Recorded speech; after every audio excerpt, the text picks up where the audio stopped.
अस्सलामुअलैकुम जी, मैं हूँ हैदर वड़ैच और आप देख रहे हैं civil world with Haider Waraich. तो जी आज का फर्स्ट क्वेश्चन है हमारा जी, द कॉन्ट्रैक्टर्स परफॉर्मेंस बॉन्ड। ये हम पहले कई दफ़ा डिस्कस कर चुके हैं। कॉन्ट्रैक्टर परफॉर्मेंस बॉन्ड कौन सा होता है कि अगर किसी कॉन्ट्रैक्टर को कोई कॉन्ट्रैक्ट दे दिया जाता है तो उसके बाद वो परफॉर्मेंस बॉन्ड सबमिट करवाता है, ठीक है। और ये बॉन्ड बैंक जो है वो गारंटी के तौर पे देता है कि इस कॉन्ट्रैक्टर की इतनी अमाउंट मेरे पास है तो इस बॉन्ड को आप अपने पास रख लें, ठीक है। तो क्लाइंट जो अपने पास रख लेता है और फिर उसको जो है वो एडवांस पेमेंट कर देता है मोबिलाइजेशन एडवांस की मद में, ठीक है, ताकि वो एडवांस काम कर सके।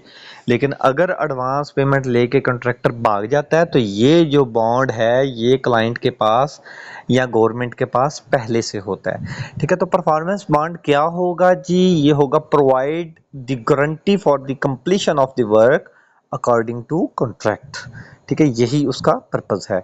नेक्स्ट क्वेश्चन है जी, in the context of the construction contract back charges are.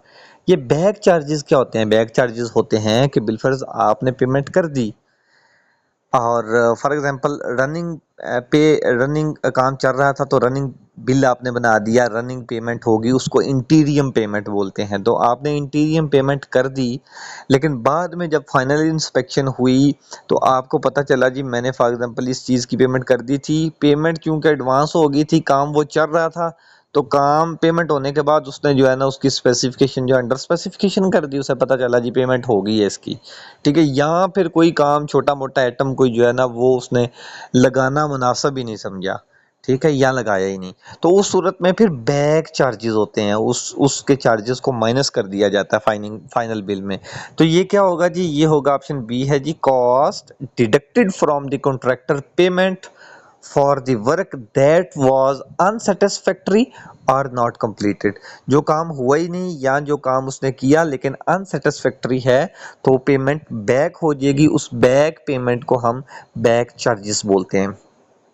अच्छा जी, नेक्स्ट क्वेश्चन है क्वेश्चन नंबर 103 और क्वेश्चन है जी, दी कॉन्ट्रैक्चुअल कंप्लीशन डेट। अब कॉन्ट्रैक्चुअल कंप्लीशन डेट क्या होती है? कॉन्ट्रैक्चुअल मतलब कॉन्ट्रैक्ट के अंदर कंप्लीशन डेट क्या है?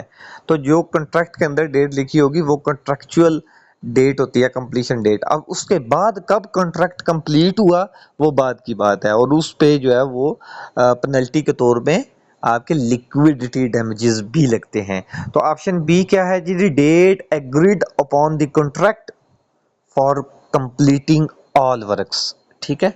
अच्छा जी, नेक्स्ट क्वेश्चन है क्वेश्चन नंबर 104 और क्वेश्चन है, which of the following is standard form contract. ये स्टैंडर्ड फॉर्म कॉन्ट्रैक्ट क्या होता है? यानी कि इवन आप कॉन्ट्रैक्ट ले लें, कॉन्ट्रैक्ट क्या होता है?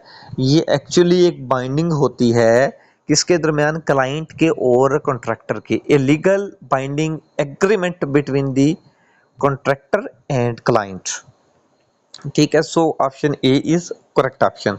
अच्छा जी, नेक्स्ट क्वेश्चन है 105 और क्वेश्चन है जी, payment for variation refer to, ठीक है। जो पेमेंट करते हैं फॉर वेरिएशन, ये वेरिएशन जो क्या चीज़ होती है? किसी चीज़ का स्कोप चेंज हो गया और स्कोप चेंज होने की वजह से प्राइस जो है वो मतलब स्टेबल नहीं रहती, ठीक है। मतलब डेफिनेटली अगर वेरी स्कोप ही चेंज हो गया तो प्राइस भी चेंज होगी।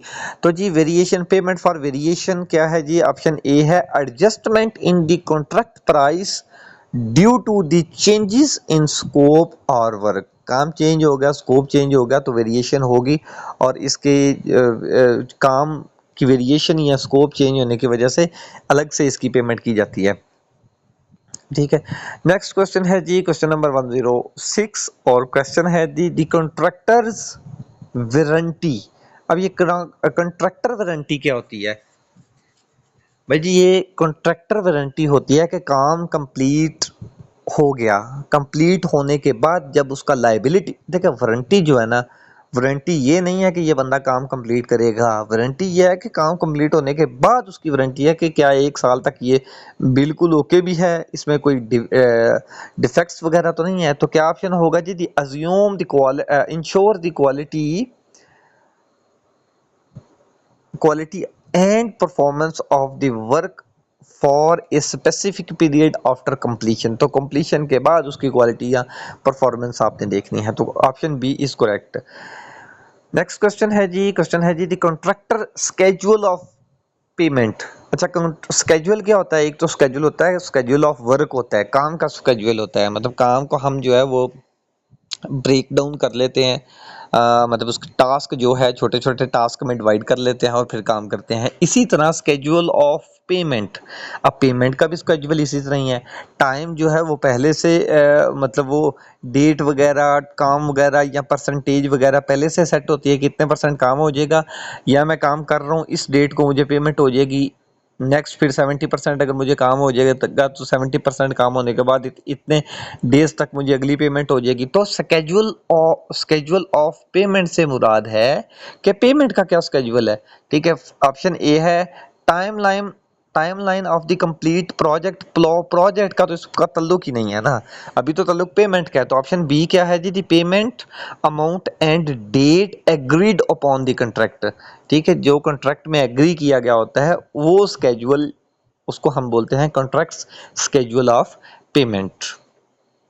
अच्छा जी, नेक्स्ट क्वेश्चन है जी क्वेश्चन नंबर 108, और क्वेश्चन है दी प्रोग्रेस पेमेंट। अब प्रोग्रेस पेमेंट क्या होती है? मतलब जो काम चल रहा है तो ड्यूरिंग दी वर्क या प्रोग्रेस के दौरान हमने जो पेमेंट की उसको हम प्रोग्रेस पेमेंट बोलते हैं, और इसको हम इंटीरियम पेमेंट भी बोलते हैं। ठीक है, और क्या होगा जिसका आंसर? ऑप्शन बी है the partial payment based on completion work during the project.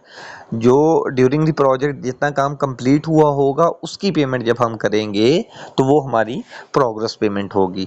Next question है जी क्वेश्चन नंबर 109, और क्वेश्चन है जी a contractor's responsibilities for defect clause typically.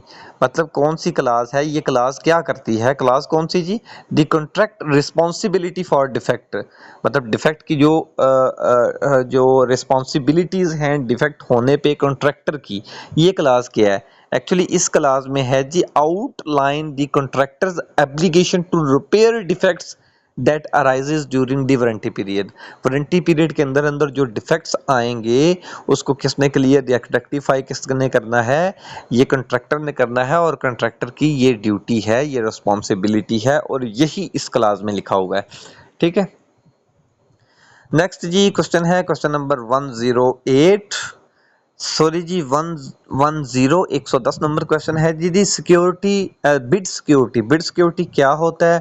एक तो आपने याद रखना है कि बिड सिक्योरिटी 5% से कम होती है। ठीक है, और ये पेपरा रूल के मुताबिक है। 2% हो सकती है, 3 हो सकती है, 4 हो सकती है, 5 हो सकती है, 5 से ज़्यादा नहीं हो सकती। और बिड सिक्योरिटी किस लिए होती है? ये सिर्फ इसलिए होती है कि जो जो बिड सबमिट करवा रहा है वो सिंसियर भी है, ये ना हो कि बाद में कहे जी ये मैंने करवाई नहीं।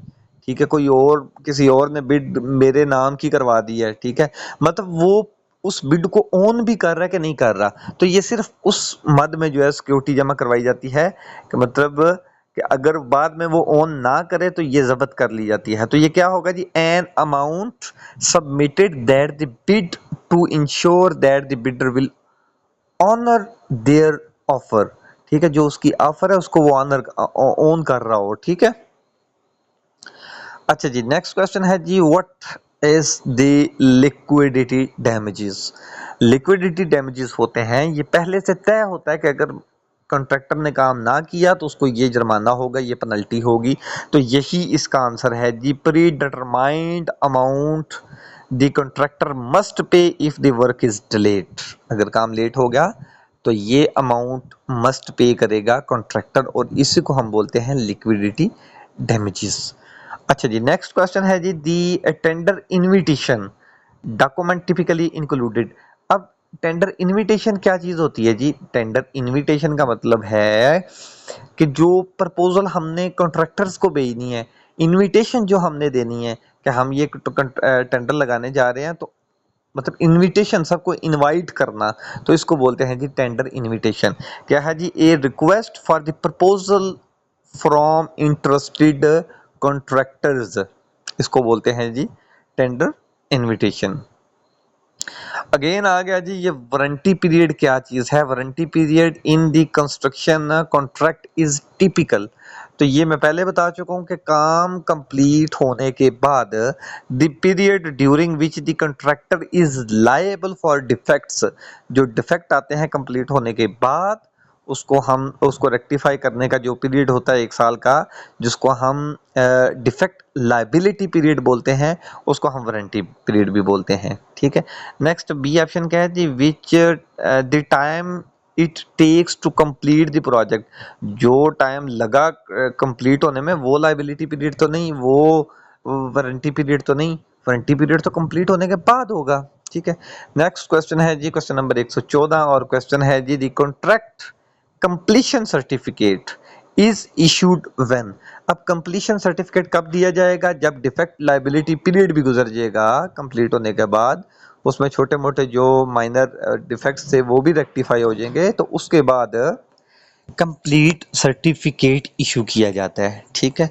तो जी नेक्स्ट क्वेश्चन क्या है जी, क्वेश्चन नंबर 115 और क्वेश्चन है जी in the tender mobilization payment. ये चीजें रिपीट हो रही हैं, बार बार रिपीट हो रही हैं। मोबिलाइजेशन पेमेंट्स कौन सी होती है? जो एडवांस पेमेंट कर दी जाती है कॉन्ट्रैक्टर को ताकि वो काम कर सके, इसको मोबिलाइजेशन एडवांस कहा जाता है।